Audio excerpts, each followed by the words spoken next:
Hola, saludos amigos, sean todos bienvenidos a la tertulia de Interalmería Televisión.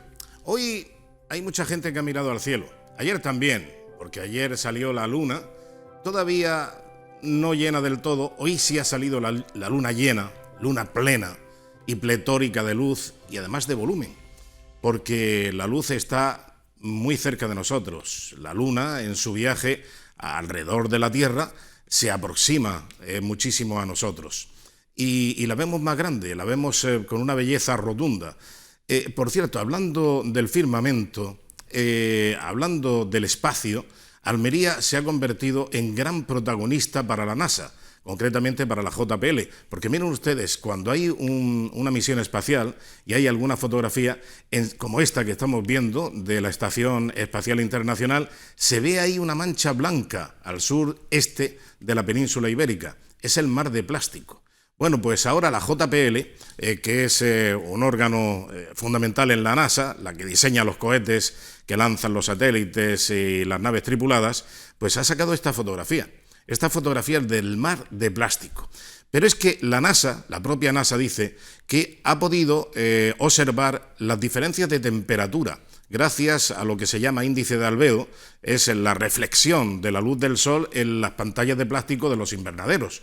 Eso se llama el índice de albedo. Hay una reflexión tan grande que se produce un microclima y por lo tanto disminuye la temperatura y consecuentemente el calentamiento global. Lo cual quiere decir que este tipo de instalaciones sobre la superficie terrestre evitan la progresión del calentamiento global. Al mismo tiempo, lógicamente, decía la propia NASA que esto faculta una gran productividad de nuestros productos hortofrutícolas que se conocen en todo el mundo. Por supuesto, también en Estados Unidos. Y en la NASA, pues más de un pimiento y un pepino se habrán comido. Bueno, pues queremos comenzar hoy la tertulia con estas magníficas fotografías de cómo se observa desde el espacio. Por cierto, vamos a ver si tenemos una fotografía más de la evolución de lo que era el campo de Dalías. Ahí está, ese es el campo de Dalías, a la izquierda, hace ya muchos años. Se veía todo verde, en las montañas, en la falda de la Sierra de Gádor y la costa. Bueno, pues ahí prácticamente no se observaba nada de invernaderos. Era producción extensiva, al aire libre, y ven ustedes la evolución que ha habido de esa misma fotografía con el paso de los años a la actual. La gran cantidad de invernaderos, ese mar de plástico que se puede observar desde el espacio con toda nitidez.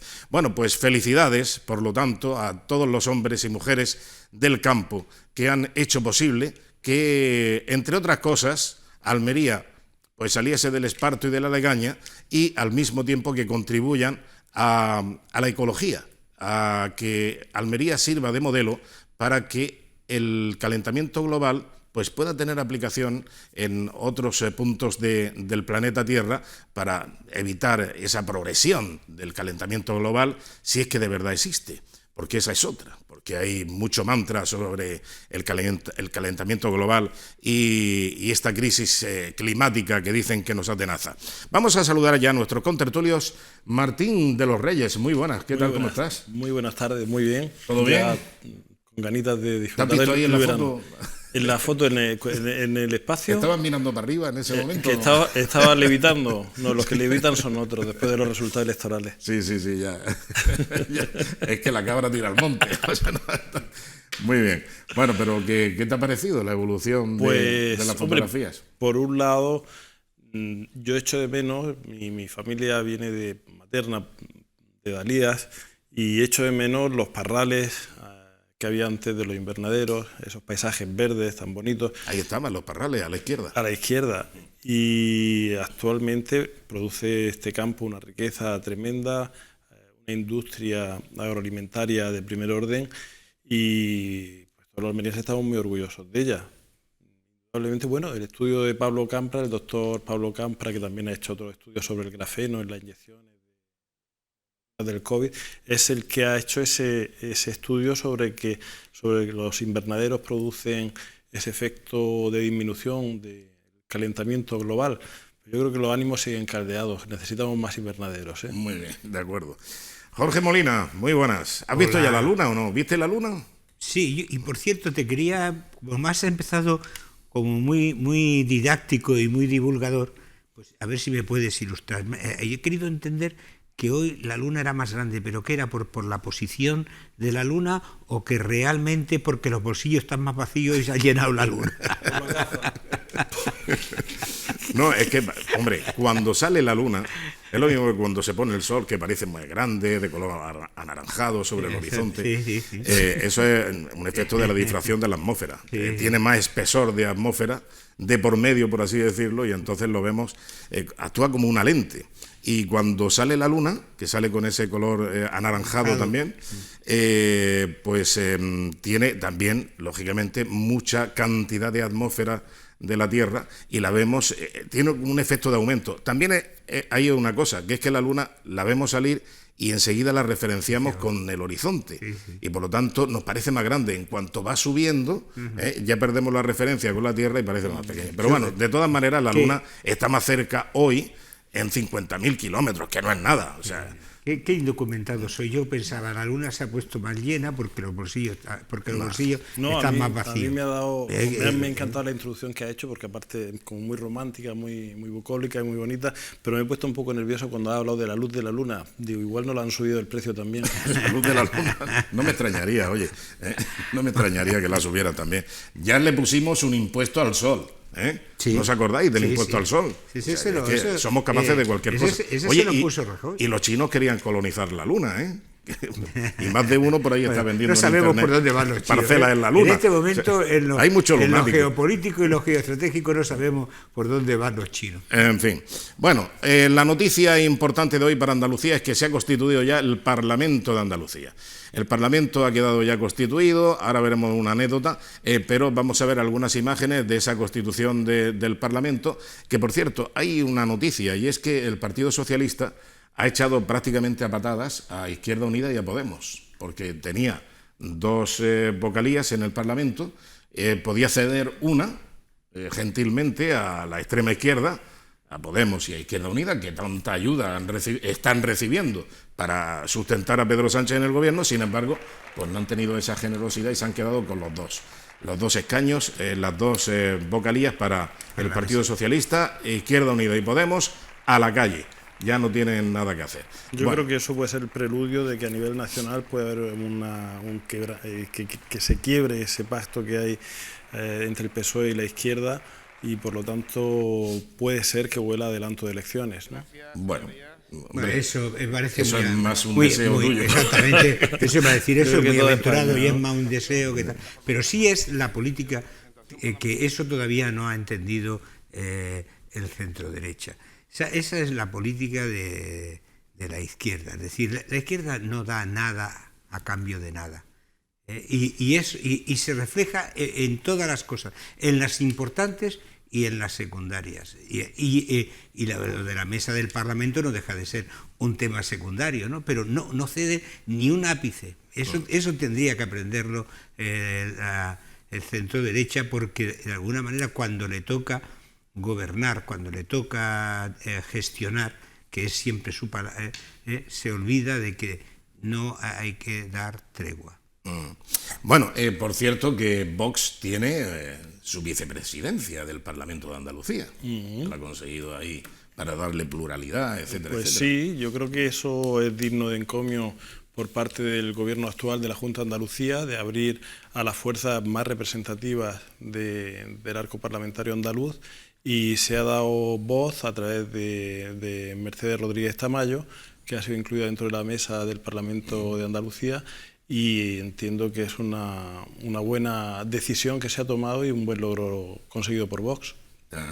Bueno, y la anécdota en este caso ha corrido de la mano del presidente del Parlamento de Andalucía, porque Jesús Aguirre, actualmente consejero de Salud de la Junta de Andalucía, pues es el presidente de la mesa de edad. Claro, era el parlamentario de mayor edad y por lo tanto es costumbre que el de mayor edad presida la mesa de constitución del Parlamento de Andalucía. Vamos a ver el momento en que él se proclama a sí mismo. En consecuencia, y habiendo obtenido la mayoría absoluta y de conformidad con lo dispuesto en el artículo 34,1 del reglamento de la Cámara, queda proclamado presidente del Parlamento de Andalucía don Jesús Ramón Aguirre Muñoz. Bueno, pues efectivamente se ha proclamado él solo porque era el presidente y había que proclamar al presidente. Pues bueno, pues ya está. Así de claro. Queda constituido, por lo tanto, el Parlamento de Andalucía y a ver qué nos depara en el ejercicio de su actividad. Pues esperemos que sea, por lo pronto, es positivo. Tenemos un gobierno que es de centro-derecha, para mí que es de centro y poca derecha, el gobierno del Partido Popular en Andalucía, sino más bien de centro-izquierda, pero tiene un aval de una gestión mucho mejor que la que ha realizado el Partido Socialista. Por lo tanto, nos esperamos un gobierno de seguidismo de unas políticas de izquierdas, pero con una mejor gestión que la izquierda. No vamos a esperar grandes cambios, como no los hizo Rajoy, como no los hizo Aznar, como no lo ha hecho durante estos 3 y pico años el señor Moreno, Bonilla, y por lo tanto será una continuidad de lo que existía. No nos esperamos grandes cambios en lo sustancial, en políticas importantes, económicas, de sanidad. Nos espera una crisis económica fortísima, una crisis sanitaria por una supuesta ola de COVID, y no espero una gestión muy radical, sino continuar en una estabilidad, en la paz de los cementerios, que es lo que le va bien al Partido Popular. Seguir poniéndose de perfil ante los temas importantes y esperar a que los otros lo hagan mal para conseguir los frutos. Decía Jorge. Me parece realmente injusto el comentario y que no se ajusta a la verdad. Es decir, no está gobernando el centro izquierda, está gobernando un centro derecha. Eso es así. Otra cosa, y en la visión que has dicho de lo que va a hacer, a mí no me preocupa tanto la pandemia, que va a seguir estando ahí, que va a seguir funcionando, sino cuál es realmente la situación de este país.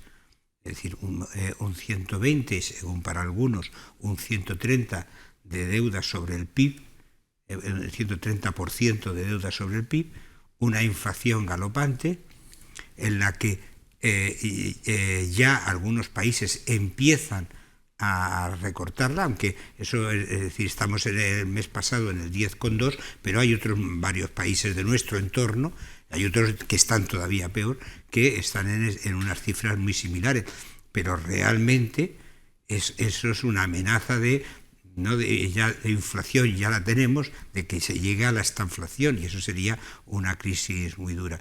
Y eso se escapa de la órbita y de las posibilidades de un presidente de la Junta de Andalucía. Yo no estoy de acuerdo. Yo creo que el presidente de la Junta de Andalucía, o el gobierno de la Junta de Andalucía, como el gobierno de un ayuntamiento, como el gobierno nacional, como las instituciones europeas, tienen responsabilidad en todo. No directamente es que tengan competencias, pero no, perdona, hablando de diferentes estamentos. No, estamos hablando en diferentes estamentos. Exacto. Entonces, en la Junta de Andalucía, como el Ayuntamiento de Almería en este caso, también tiene culpa de la inflación. Tiene, por supuesto, porque ha aprobado el incremento del impuesto de plusvalía en plena crisis.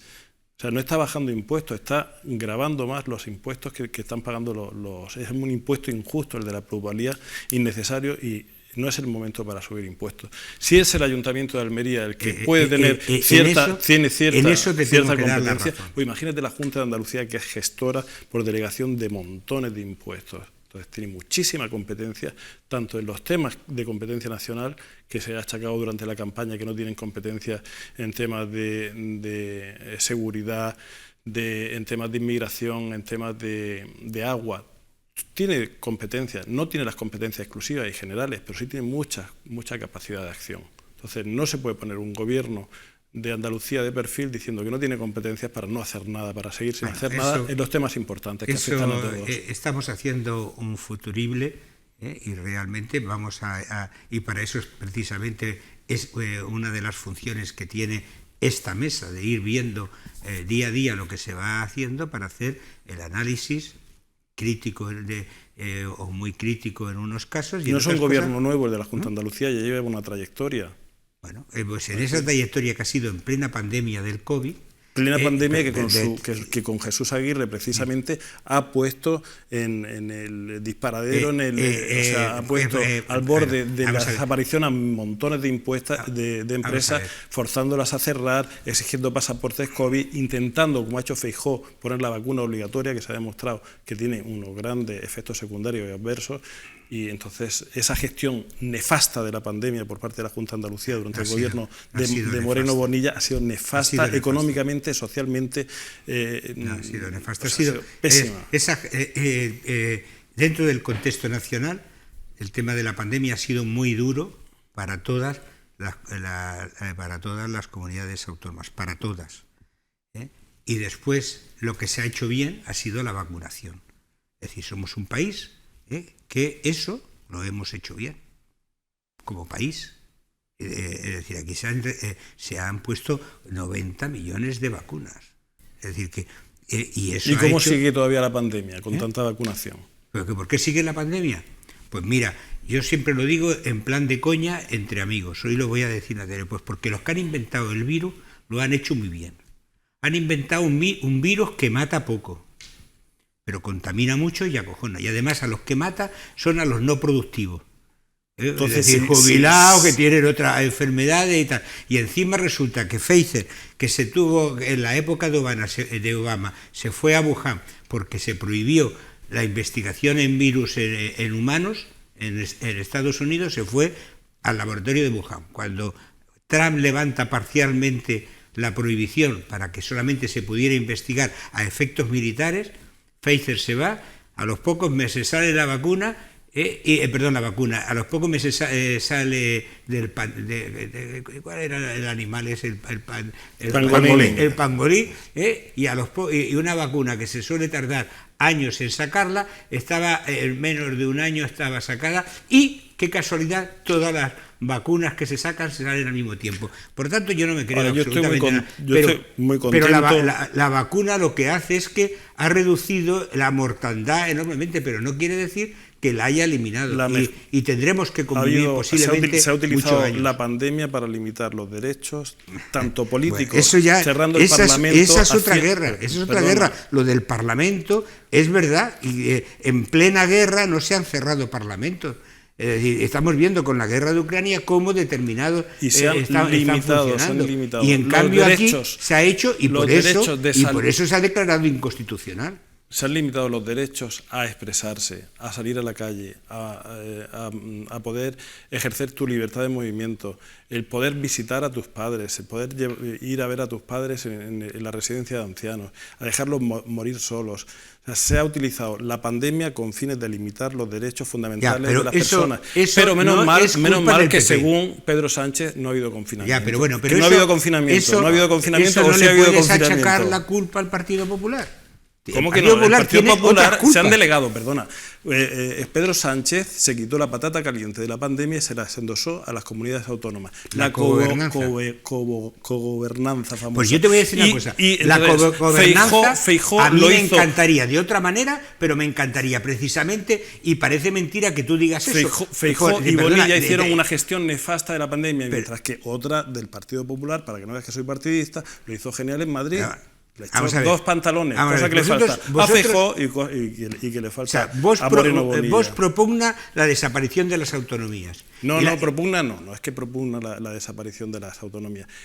Propugna que las autonomías son absolutamente innecesarias, se han sido el foco del separatismo, del secesionismo y de un gasto y dispendio económico insoportable para un país como España. Pues dicho esto, una cogobernanza sería limitar a las autonomías unos determinados derechos. Si cuando esto se produce, además en la época de Aznar, en los últimos las últimas 10 transferencias en materia de sanidad las hace Aznar.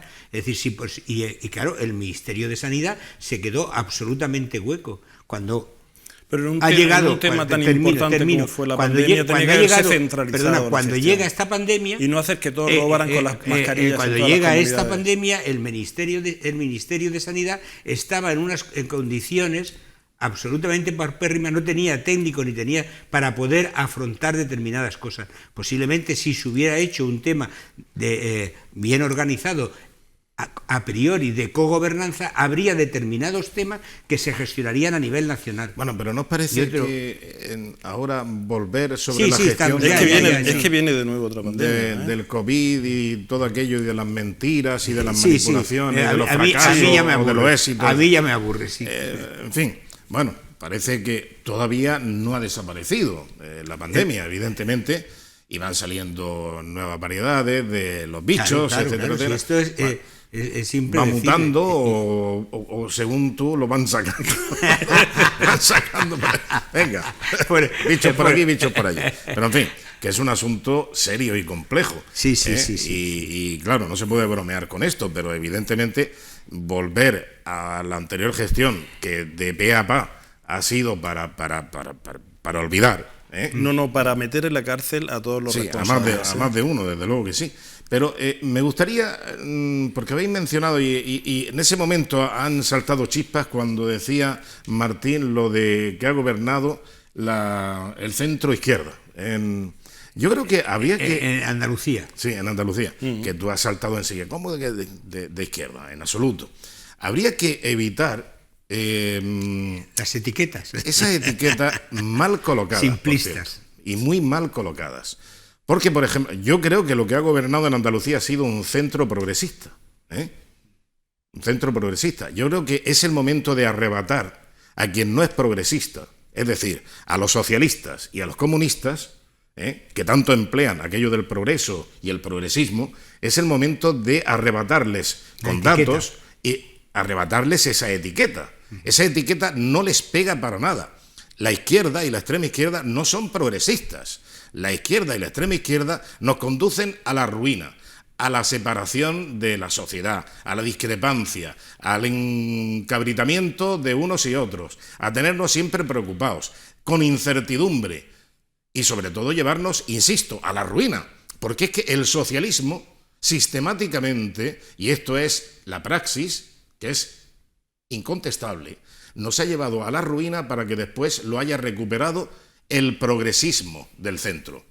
Porque aquí quien progresa evidentemente es la derecha y el centro, porque producen estabilidad, producen una economía creíble, una sociedad más o menos tranquila y no tumultuosa como siempre ha tratado de generar. ¿O no se acuerdan ya de Zapatero, que trató de rescatar el guerracivilismo? Y ahora miren cómo estamos con Pedro Sánchez, desenterrando cadáveres, Franco, ahora José Antonio Primo de Rivera, y etcétera, etcétera, etcétera. Es que no paran. ¿Eso es progreso? Eso no es progresismo, evidentemente. Eso es absolutamente retrógrado. Y además es utilizar sus miserias para atemorizar a la gente. No sabemos cómo decir las cosas, no sabemos cómo llamar a las cosas. El ellos, ellas, ellas, la ley de género, todo este tipo de cosas, evidentemente, nos atemorizan a la sociedad. Esto es propio de Orwell. Es que están escribiendo una auténtica novela de la distopía. Es que es increíble lo que nos ocurre. Sí. Por tanto, yo creo que no hay que asustarse por decir izquierda. Sí, puede ser de izquierda, evidentemente. Una actuación de izquierda puede tenerla perfectamente Vox, el Partido Popular, Ciudadanos, etcétera, etcétera. ¿Por qué? Porque puede ser diferente a los clásicos de la derecha o de los conservadores, por así decirlo. Pero el progreso siempre ha radicado en la burguesía. El progreso siempre lo ha facultado la burguesía. Porque no ha sido una sociedad que ha estado totalmente subyugada a los señores, se ha emancipado, se ha emancipado la burguesía, un momento en que se emancipa y entonces quiere ser por sí propiamente la burguesía progresista. Era la progresía del siglo de la Edad Media. Exactamente, pero es que hasta la fecha lo que estamos viendo es que aquí ¿quién se demoniza? Se demoniza a las empresas que ganan mucho dinero, que tienen muchos beneficios. Se demoniza a los constructores y promotores, como ya hizo el Partido Socialista. Y ya lo hizo el Partido Socialista con Solbes y anteriormente con Solchaga, cuando decían que aquí España era el país del mundo donde antes y más se puede hacer uno rico, pero demonizando, eso sí, a los promotores y constructores y a otras empresas. Ahora estamos con la luz, con las eléctricas y estamos también con la banca. Pero es que también la extrema izquierda lo que ahora promueve es que le grabemos a los supermercados un impuesto para poder regalar bonos a los más desfavorecidos de comida. Pero bueno, es que estamos locos. Es que ganan mucho dinero ahora los comercios. Pero estamos hablando de ¿qué? ¿De los grandes supermercados o también vamos a ir a los colmados de barrio? Vamos a ir a las tiendas, a las verdulerías, a las pescaderías, a todo ese sitio vamos a ir a incrementar los impuestos. Es que eso es progreso, eso es progresismo. Pero hay que evitar por todos los medios llamar a esta gente progresistas. Si es que es todo lo contrario al progreso. Y ya veremos a dónde van las medidas estas de Pedro Sánchez. Bueno, yo, por centrarnos otra vez y porque me parece importante lo que has dicho, me viene otra vez a la memoria las palabras de Andrés Oppenheimer, el periodista argentino que reside en Estados Unidos y que es el director de la CNN de habla española. Y decía en una entrevista, en un mano a mano que le hacía, decía que mientras existen países que están obsesionados por el pasado y guiados por la ideología, hay otros que están obsesionados por el futuro y guiados por el pragmatismo. Y eso me ha venido cuando tú has dicho lo de las etiquetas. Efectivamente, yo creo que estamos demasiado obsesionados por el pasado, con demasiadas etiquetas, y que de alguna manera tendríamos que estar más obsesionados por el futuro y guiarnos con mayor pragmatismo. Y el pragmatismo lleva a hacer las cosas más consecuentes. Y hacer las cosas más consecuentes es acercarse al éxito. Y aquí ahora estamos aquí en este mare magno, y por ejemplo ves en las redes sociales que dicen ¿cómo puede ser que ya la gasolina, el barril estaba en $100 y pico dólares, estaba y la gasolina valía €1,5? Dices ya, pero también la paridad euro-dólar era de 0,47 y ahora es a 1. Con lo cual quiere decir que sin hacer nada, comprándolo al mismo precio, a ti te está costando un 40% más, claro, por ejemplo. O sea, ya tienes ahí un hecho de inflacionario. Entonces, pero mira, que no se puede estar en la dinámica de conseguir votos y de estar en el poder gracias al vasallaje. Es que ya está bien. O sea, no puedes estar pendiente de que un gobierno sea el que te ayude con un bono de 100 o mañana de 200 euros, pasado mañana de 300 y que le ponga muchos impuestos a los ricos y a las grandes empresas. Si es que las grandes empresas, evidentemente, el gran volumen de negocio de las empresas, de las eléctricas fundamentalmente, viene de sus negocios en el exterior. Es que esa es la otra parte que yo también te iba a decir. Y ahora estamos van pensando a producir la deslocalización. Vamos a nacionalizar. Claro. Y dice, vamos a ver, tú porque el Banco Santander tiene todavía, porque los abuelos eran pasiegos. Pero en Londres también lo van a efectivamente, nacionalizar. pero resulta que el 42% aproximadamente de sus beneficios vienen del exterior, y lo mismo le pasa al BBVA y lo mismo le está pasando ya a Iberdrola. O a Repsol, por ejemplo, y compañía. Entonces, ¿qué quiere decir? Que estamos en unos supuestos realmente que no son prácticos, y contra más pegas pongamos, lo que va a ocurrir es que eso lo pagaremos más, porque ¿qué quiere decir? Que si tú le subes el impuesto a la banca no te lo va a repercutir a ti en el cobro de comisiones, en lo otro y en lo otro. Automáticamente. Comisión de mantenimiento, comisión de no sé qué, claro, comisión de sacar el dinero del cajero. Y por meterlo. Oye, y lo peor también, y luego ajustes y apretando clavijas. Claro. Porque claro, dices, si a mí me está saqueando el gobierno de mis beneficios, que son lógicamente un activo que yo tengo que reinvertir en mejoras tecnológicas, en marketing. Lo voy a hacer y me voy a desprender en un año y mantener un porcentaje de la plantilla. Claro, y mantener plantillas. Claro, ahora ¿qué es lo que pasa? Que nos vamos a quejar porque van a hacer jubilación anticipada o ERTES o lo que sea, o despidos, lo que sea menester, cierre de sucursales. Más informatización, o como se llame ese demonio, que en definitiva que lo tienes que resolver todo a través del teléfono, del ordenador o del cajero. Porque ya, pues, dice, pues sí que ya no tenemos oficinas en los barrios. Sí, hablabas hace un momento de lo que es el progresismo en contra del conservadurismo. Yo entiendo que no es que es perfectamente compatible. Sí, efectivamente. A mí me gusta conservar los monumentos, actualmente, pero que la sociedad progrese. Es que son sinónimos. Sí, pero que es que actualmente yo creo que el denominar a un partido como de derecha, de ultraderecha, de centro, de izquierda, es parte de la política, de la política que mantiene, en este caso, los partidos de izquierda, para contraponer, para separarse, para diferenciarse de ellos, cuando realmente los partidos actualmente tienen una ideología, por supuesto, y el partido que no tenga una ideología es como el que no tiene valores. Pero aparte de esa ideología, los partidos tienen que adoptar medidas que sean coherentes, que sirvan para el beneficio del pueblo al que gobiernan. Mientras que ahora mismo lo único que se está etiquetando a los partidos para descalificarlos por el mero hecho de la etiqueta a la que se les pone. Sí. Por lo tanto, hoy día los partidos coherentes, y podemos hablar, por ejemplo, Ciudadanos, Partido Popular, Vox, son partidos que exponen ideas y que son ideas que se les llama ahora, a mí no me gusta ese término, transversales, es decir, que pueden ser acogidas por una persona con ideología de izquierdas como por uno de derechas tradicional.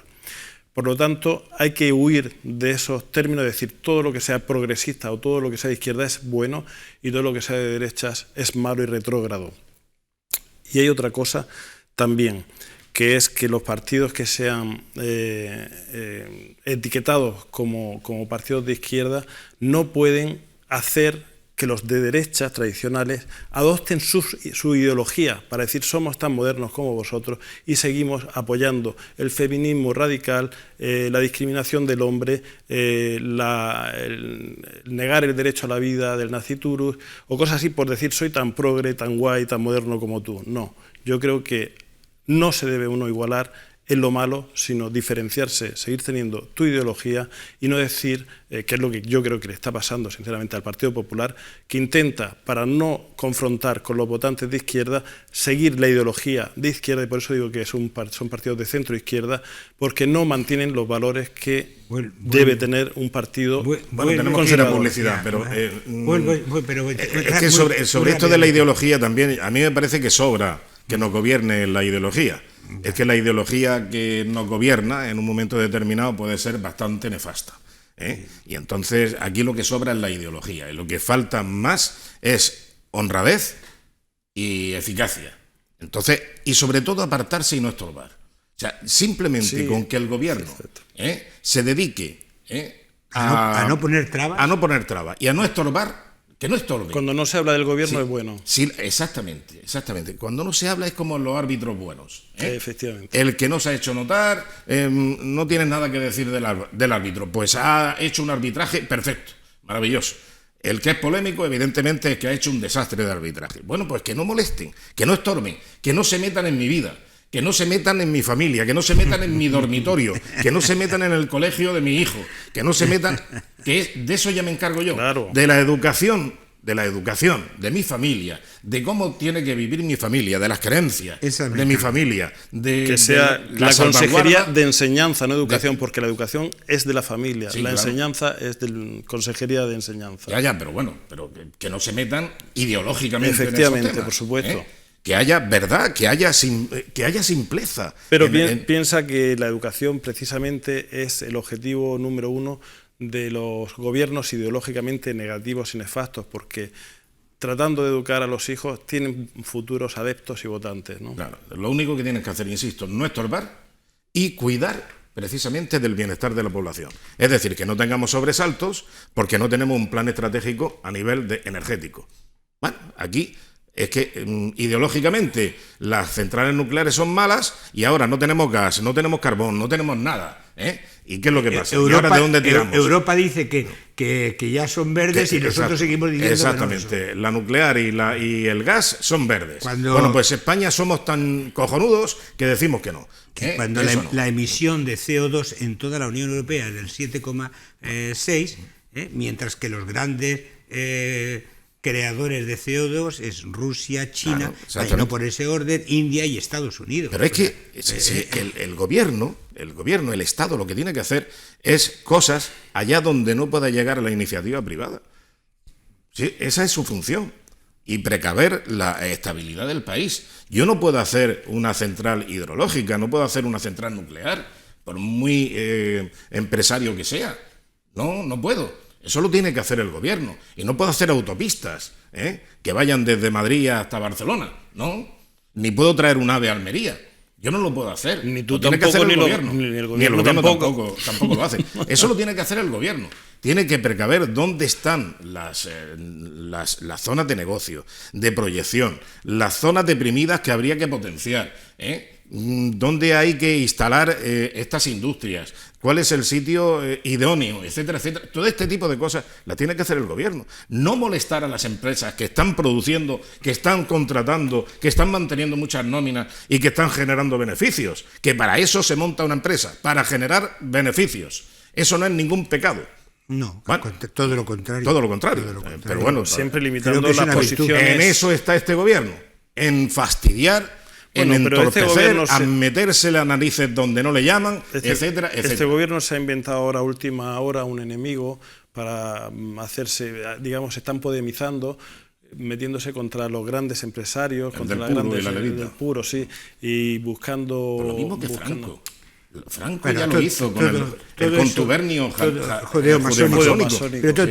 todo eso tiene muchas vertientes. Hoy hemos visto la noticia de que Villarejo ha denunciado que Prisa, que tiene cintas y tal, de que Prisa... Bueno, de pero que eso el ya país- es de no sé cuánto años. No, pero hasta Castejón lo había aparcado y ahora se vuelve la Audiencia Nacional, hoy venía de que lo vuelven a coger, de que en el juicio que le hicieron a Gómez Liaño para apartarlo de la carrera judicial... Eso fue García Lupo. Quiere decir, García efectivamente, Lupo, efectivamente. Entonces quiere decir que yo solamente... ¿Pero que se ha reactivado ese tema ahora? Para irnos, sí, se ha reactivado hoy. No, Esta tarde lo oí. Hombre, pues ya me gustaría conocer el final. Sobre todo porque, claro, Hombre, hubo tantas historias con Prisa, somos- desde el antenicidio somos- y lo de García Lupo. Somos jóvenes, aunque la justicia sea muy lenta. Ya y me de gustaría España conocer el final, sí. A mí también. En fin, bueno, vamos a... Que si no, tenemos Vamos, el final de la vamos, tertulia y nos damos paso a publicidad por aquello de conocer el final. Vamos a hacer un breve paréntesis y enseguida volvemos. Hasta ahora.